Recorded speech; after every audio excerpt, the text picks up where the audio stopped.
श्रीनाथादिगुरुत्रयं गणपतिं पीठत्रयं भैरवं सिद्धौघं वटुकत्रयं पदयुगं दूतीक्रमं मण्डलं वीरान्द्वयष्टचतुष्कषष्ठिनवकं वीरावली पञ्चकं श्रीमन्मालिनी मन्त्रराजसहितं वन्दे गुरोर्मण्डलम्। गुरुर्ब्रह्मा गुरुर्विष्णु गुरुर्देवो महेश्वरा गुरुर्साक्षात् परब्रह्म तस्मै श्री गुरवे नमः। नारायण। कल हमने तत्वबोध नामक ग्रंथ का प्रारंभ किया और उसमें साधन चतुष्टय के विषय में चर्चा की। साधन चतुष्टय क्या है, उसको दोबारा पुनरावृत्ति करने की आवश्यकता है तो बताएं या आगे चलें? सीधे आगे चलते हैं। तो अभी ये कहा गया, कल का जो हमने चरम वाक्य पढ़ा था, एतत् साधन चतुष्टयम, यह साधन चतुष्टय हुआ पर ततः तत्व विवेकस्याधिकारिणो भवन्ति। जो व्यक्ति इस साधन चतुष्टय से संपन्न होता है वह तत्व विवेक का अधिकारी होता है, या बहुवचन है तो वह ऐसे लोग तत्व विवेक के अधिकारी होते हैं।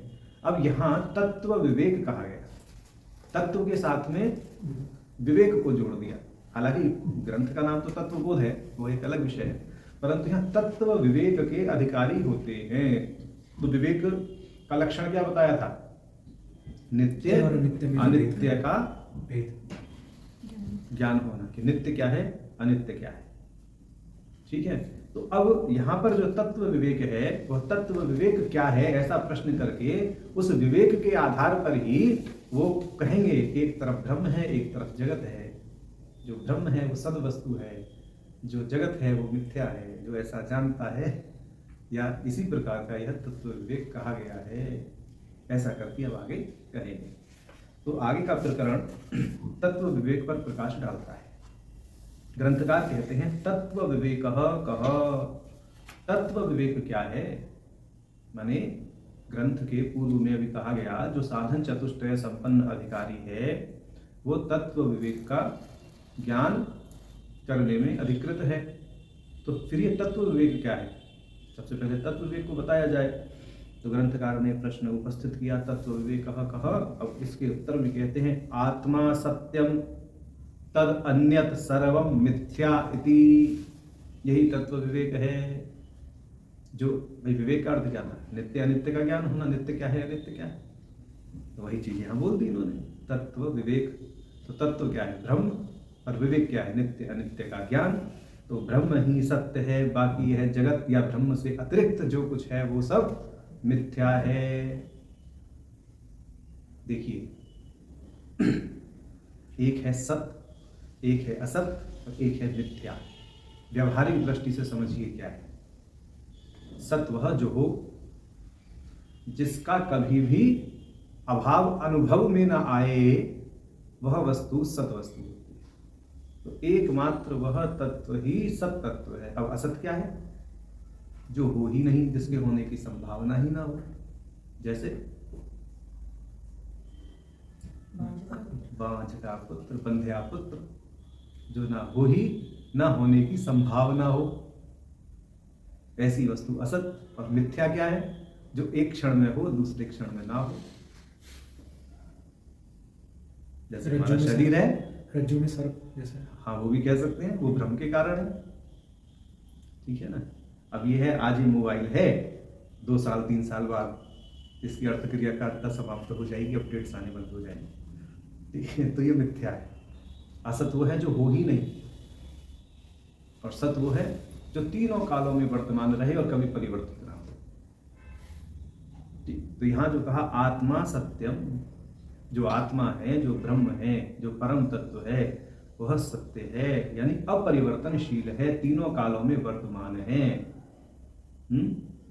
तद अन्यत, और उससे जो अन्य कुछ भी है, सर्वम, वह सब कुछ, मिथ्या इति, मिथ्या है, यानी परिवर्तनशील है, अनित्य है। मिथ्या के विषय में क्या बताया? जो आज है कल नहीं है, या जो आज जैसा है कल वैसा नहीं है। जैसे हमारा शरीर, और जबकि सरल भाषा में फिर भी शब्द का आलम्बन लेके ही कहना पड़ेगा। हम भी यहाँ एक प्रवचन कर रहे हैं बिना शब्द के, वो भी संभव नहीं।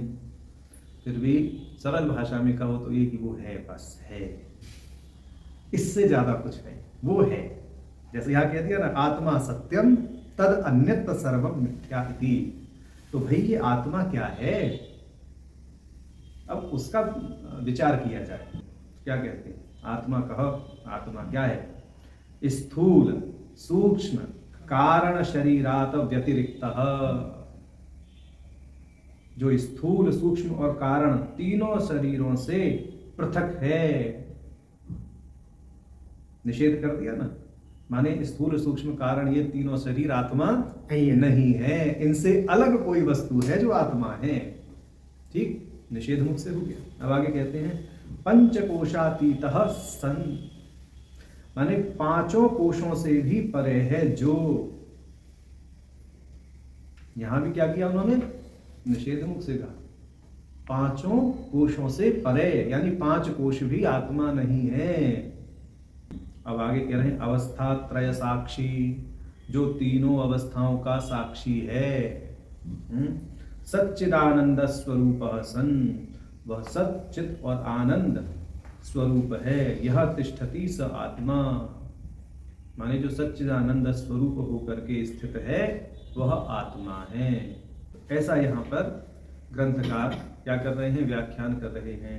अब आगे के ग्रंथ में क्रमशः इन स्थूल सूक्ष्म कारण शरीरों के विषय में बताएंगे, पांच कोशों के विषय में बताएंगे, तीनों अवस्थाओं के विषय में बताएंगे, सतचित और आनंद पर भी प्रकाश भाष्यकार डालेंगे। तो माने अब इस आत्मा का विस्तार पूर्वक वर्णन वह करेंगे, क्योंकि वस्तुतः यह आत्मा ही तत्व है जिसका बोध यहाँ कराना है।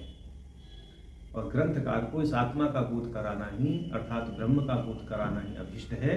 अब इस आत्मा के व्याख्यान में जो इन्होंने यहाँ पर विवरण दिया है, उसी का विस्तार अब ग्रंथकार आगे के ग्रंथ में करना प्रारंभ करते हैं।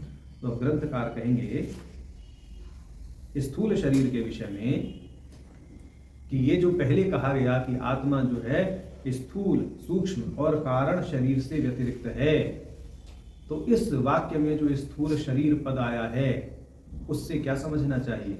तो ग्रंथकार प्रश्न प्रस्तुत करते हैं, स्थूल शरीरम किम, स्थूल शरीर क्या है? इतना बढ़िया यहाँ पर जो है दो पंक्ति में इन्होंने व्याख्यान किया है। पंचीकृत पंच महाभूतैः कृतम सत्कर्मजन्यम सुख दुख आदि भोगायतनम शरीरम।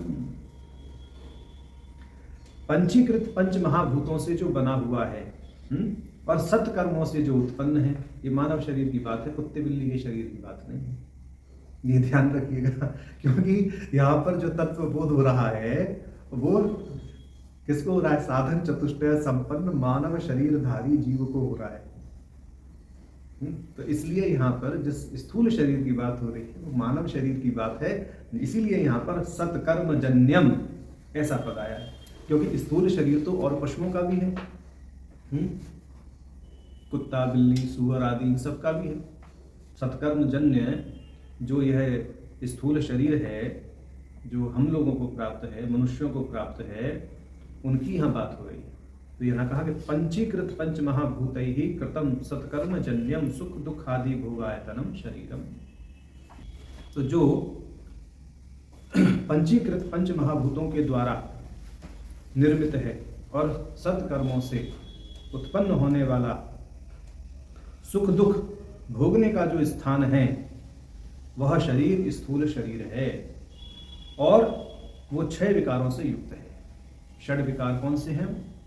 अस्ति, जायते, वर्धते, विपरिणमते, अपक्षीयते, विनश्यतीति षड विकार वतेदत् स्थूल शरीरम।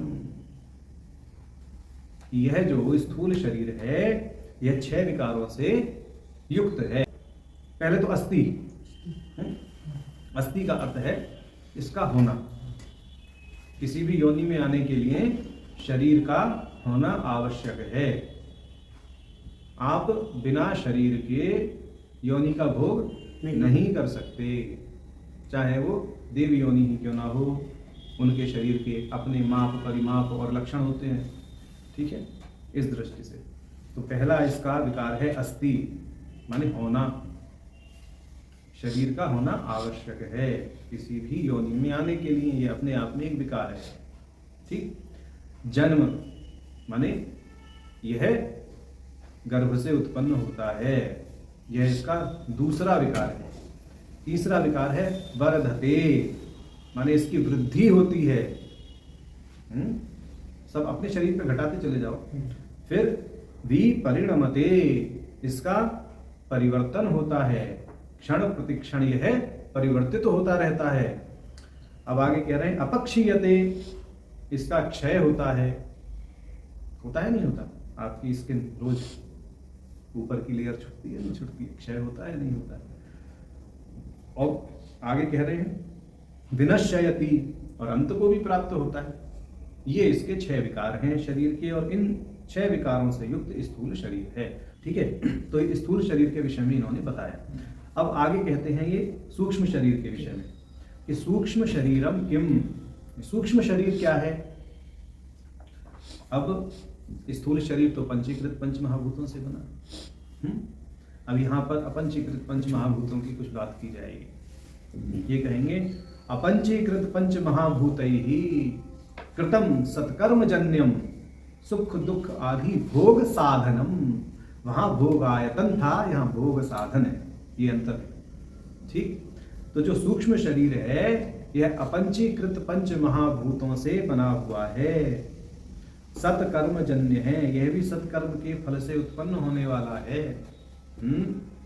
और सुख दुख आदि जो भोग हैं उनका साधन रूप यह सूक्ष्म शरीर है, माध्यम।